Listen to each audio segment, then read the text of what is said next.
Goeienaand en welkom by Laat Aand met Pastoor Brenda. 'n Rustige plekkie aan die einde van die dag waar ons net vir 'n paar minute stil word by die Here, ons harte voor hom bring en onthou dat hy nog steeds naby is. Vanaand wil ek praat met die persoon wat bang is mense sien hoe swaar dit rarig met jou gaan. Jy probeer dalk sterk lyk, jy glimlag wanneer mense jou vra hoe dit gaan. Jy sê dan dit gaan goed, want jy weet nie hoe om te sê ek sukkel nie.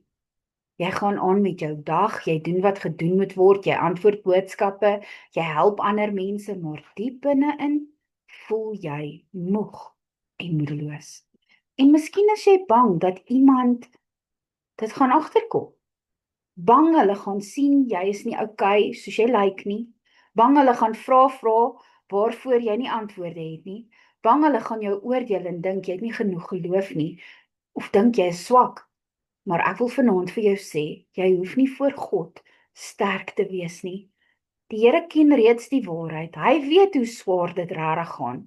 Hy weet van die druk wat jy dra, die trane wat jy terughou, die bekommernis wat jou wakker hou in die aand, en die dinge waaroor jy met niemand praat nie. Miskien voel jy, niemand sien dit nie, maar hy doen. Mense sien dikwels net die buitekant. Hulle sien jou glimlag, jou werk, jou pligte, jou ek is okay. Maar God kyk dieper. Hy sien jou hart. En Psalm 139 sê, Here, U ondersoek my en U ken my.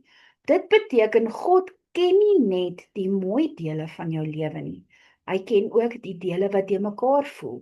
Hy ken die dele wat jy wegsteek omdat jy bang is mense sal dit nie verstaan nie. Hy ken die seer wat jy stil dra omdat jy nog nie of nie iemand wil belas nie. En tog kyk hy nie met veroordeling na jou nie. Hy kyk met liefde. Partykeer raak ons so moeg omdat ons probeer om alles bymekaar te hou. Ons wil nie hê mense moet weet hoe swaar die finansies is nie. Ons wil nie hê mense moet weet hoe gespanne dit by die huis is nie. Ons wil nie hê mense moet sien hoe moeg ons geloof voel nie. Ons wil nie hê mense moet weet dat ons party daar net deur dit kom nie. Maar die gevaar daarvan is, wanneer jy alles wegsteek, begin jy alles alleen dra, wat jy nooit alleen moes dra nie. God het jou nie gemaak om altyd net sterk te lyk nie. Hy het jou gemaak om by hom veilig te wees. En soms gebruik hy ook die mense, die regte mense, om saam met jou te bid, saam met jou te huil en jou te help onthou, dat jy is nie alleen nie. Dit beteken nie almal moet alles weet van jou nie. Jy hoef nie jou hart voor mense oop te maak wat nie veilig is nie. Jy hoef nie vir almal te verduidelik waartoe jy gaan nie. Maar jy hoef ook nie heeltemal alleen te dra nie.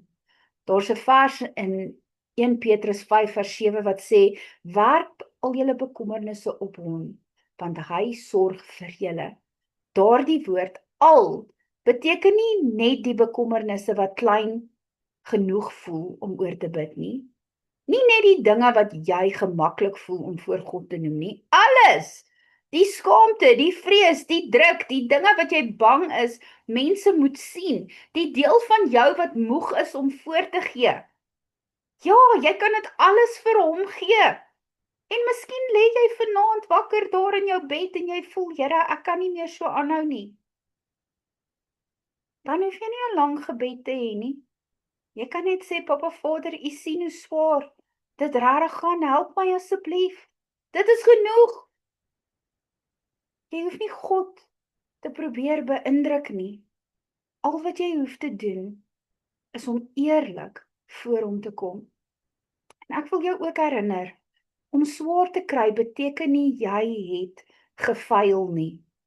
Dit beteken jy is mens, en dit beteken jy het 'n plek bereik waar jy God se krag nodig het op 'n dieper manier. 2 Korintiërs 12 vers 9 sê die Here se genade is genoeg en sy krag word in ons swakheid volbring. Dit beteken nie die swakheid is lekker nie.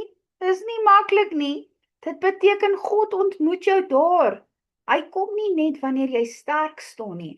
Hy kom ook wanneer jy sit en sê, Here, ek weet nie hoe om vandag verder te gaan nie. Vanaand hoef jy nie alles reg te maak voordat jy kan rus nie. Jy hoef nie jou lewe perfek te laat lyk voordat God jou help nie. Jy hoef nie jou trane terug te sluk en voor te gee, jy het alles onder beheer nie. Jy mag eerlik wees voor die Here.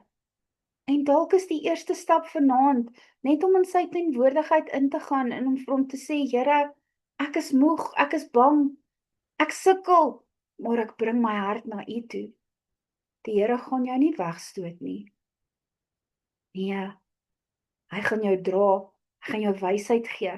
Hy gaan jou help om die regte mense te vertrou op die regte tyd. Hy gaan jou leer dat jy nie jou waarde verloor omdat jy swaar kry nie.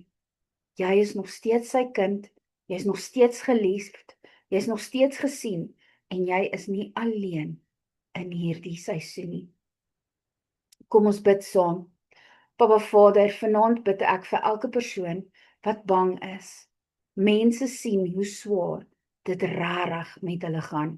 Here, U ken hulle harte, U sien die druk wat hulle wegsteek, die trane wat hulle terughou en die moegheid wat hulle nie altyd kan verduidelik nie. Ek bid dat U vanaand vir hulle sal wys dat hulle nie voor U hoef voor te gee nie. Laat hulle veilig voel in U teenwoordigheid. Help hulle om hulle bekommernisse, hulle vrese en hulle skaamte in U hande te sit. Jesus, raak die plekke aan waar hulle moeg geword het om sterk te lyk. Bring genesing waar hulle seer alleen gedra is. Bring lig waar dinge donker en de mekaar voel. Heilige Gees, maak hulle gedagtes rustig, kalmeer hulle hart, wys hulle wie veilig is, wie hulle kan vertrou en waar hulle hulp mag aanvaar sonder skaamte. Papa Vader, dra hulle in hierdie seisoen. Geef hulle krag vir môre, vrede vir vanaand en die wete dat U hulle nie oordeel omdat hulle swaar kry nie. Ek spreek rus oor hulle harte, stilte oor hulle gedagtes en nuwe moed oor hulle binneste. En ek bid dit alles in die groot en magtige naam van Jesus Christus. Amen. Mag die Here jou vanaand herinner dat hy alles sien wat jy so stil dra. By hom hoef jy nooit voor te gee nie. Hy ken jou hart en hy bly altyd naby jou. Geseënde aand. Shalom.